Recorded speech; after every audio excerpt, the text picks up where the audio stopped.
বন্ধুরা সব কেমন আছেন? আশা করছি ভালোই আছেন, আমিও ভালো আছি। ভালো আবার বলতে ভালো আবার ভালো নেই। ওই যে বলছিলাম যে যা অসুস্থ হয়েছে, তো ওনার ভালো আছে উনি, যাই হোক তাও একটা চিন্তা সবসময় মাথার মধ্যে। তো এই রান্নাটা করে দিয়ে আসলাম, পেঁপে আর গাজর, পটল, মাছ দিয়ে বাটা মাছ দিয়ে ঝোল করে দিয়েছি আর পেঁপে সিদ্ধ। এগুলোই ডাক্তার খেতে বলেছে, যেহেতু মশলাপাতি ছাড়া। আর আমাদের ওই একসঙ্গেই রান্না করে নিয়েছি, ডিমের ঝোল করে নিয়েছি। শরীরটাও আমার ভালো নেই। মাছ নিয়ে এসেছিলো কিন্তু মাছ করিনি। ওই জায়ের মেয়েটি আবার রাত্রিরে আসবে, তখন নয় মাছের ঝোল, ভাত যাই হোক হবে, রুটি। মায়ের একদিন রুটি একদিন ভাত দেওয়া হয়। তো যাই হোক, এখন বাদাম আর কিশমিশগুলো খাচ্ছে, কেননা দেরি হয়ে গেছে খেতে। 11টার দিকে খায়, এখন তো 12টা বাজতে 5 মিনিট বাকি। তো ভাত খাবারই টাইম, আমি বললাম তাহলে 12:30টায় ভাত দেবো। তো যাই হোক এই চলছে। নিজেরও শরীরটা ভালো নেই, কালকে তো রথ দেখতে যাইনি। আর ওয়েদার এত খারাপ, বৃষ্টি হচ্ছে, দূর আমি বলছি আর যাচ্ছে। তো যাই হোক শরীরটাও বইছে না, কাজ করে করে একদমই ভালো লাগছে না যেতে, সত্যি কথা বলতে। সেই সকাল 8টার সময় গেছি আর এখন 12টা বাজে, কোন নিচ করেই যাচ্ছি। তাও তো নিজের কিছু কাজই হয়নি, বাদ দাও। তো এই চলছে। আপনারা ভালো আছেন তো? যারা আমার গুরুজন অনেক নাম নেবেন, যারা আমার ছোটো ভালোবাসা নিয়ে, যারা আমার ভিডিও দেখেন বা না দেখেন, তাদের জন্যও ভালোবাসা রইল। ভিডিও তো এখন আমি ছাড়তেও পাচ্ছি না, কি বলবো আর। তো যাই হোক, সমস্যা থাকলে তো এরকমই হয়, মাঝে সাঝে একটা করে ছাড়বো। সবাই ভালো লাগলে লাইক শেয়ার করে দেবেন।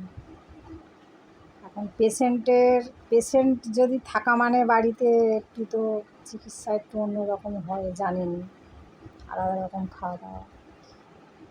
যেহেতু আমরা ঝাল ডাল খাই না বলে একসঙ্গে হয়ে যায়। একদমই 2-3 ফোঁটা তেলের তরকারি, একটু জিরের গুঁড়ো আর একটু হলুদ, জাস্ট নুন, ব্যাস, আর কিছু নয়। তো যাই হোক এই চলছে, দেখা যাক কতদূর কী হয়।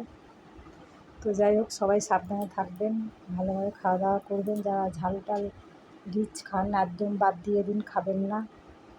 লাস্টে ওই সব যা হয় আর কি, সিদ্ধই খেতে হবে, তখন ইচ্ছে না হলেও আপনাদের খেতে হবে।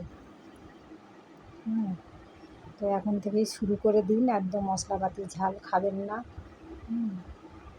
সবই এখন গ্যাস অ্যাসিড এই সমস্যা বেশিরভাগই। একটু বয়স হয়ে গেলে এটাই হচ্ছে, দেখছি আমি রোগ। এই হলদিয়াতে তো বিশেষ করে আমি দেখছি। আমরা যখন প্রথমে এসেছিলাম, আমরা কি ভয় পেতাম বাবা, গ্যাস অ্যাসিড এইসব বাবা যদি হয়, জলেরও সে জলে আয়রন কী। সল্টলেকে পরিষ্কার জল, আগে সল্টলেকে আয়রন ছিল, এখন অতটা নেই। এখন বলতে 15-16 বছরই নেই ধরতে গেলে, ঠিক আছে। তো এই হলো ব্যাপার। এখন জলটাও লোক কিনে খাচ্ছে বেশিরভাগ, আর যার বাড়িতে অ্যাকোয়াগার্ড লাগানো আছে ঠিক আছে। অ্যাকোয়াগার্ডের জল কত রান্না বান্না খাওয়া দাওয়া, সেটাও তো জলটা কম পড়ে। তো যাই হোক অনেক কথা বললাম, সবাই ভালো আছেন তো? আপনারাও কাজকর্ম করুন, রান্নাবান্না করুন, সাবধানে থাকুন, খাওয়া দাওয়া ঠিকঠাক করুন। যা সমস্যা শরীরে কী বলবো, টাকা পয়সা লাস্টে দেখছেন তো, যেখানে যাবেন টাকা পয়সা ছাড়া তো কিছু কাজ নেই। একটা এক্সরে, একটা সে হ্যান ত্যান রিপোর্ট করাতেই বাইরে গেলে, ঠিক আছে। তো এই হলো কথা, এই অবধি থাক, রাখছি। টাটা, সবাই ভালো থাকবেন, ভালো লাগলে লাইক শেয়ার করে দেবেন। টাটা।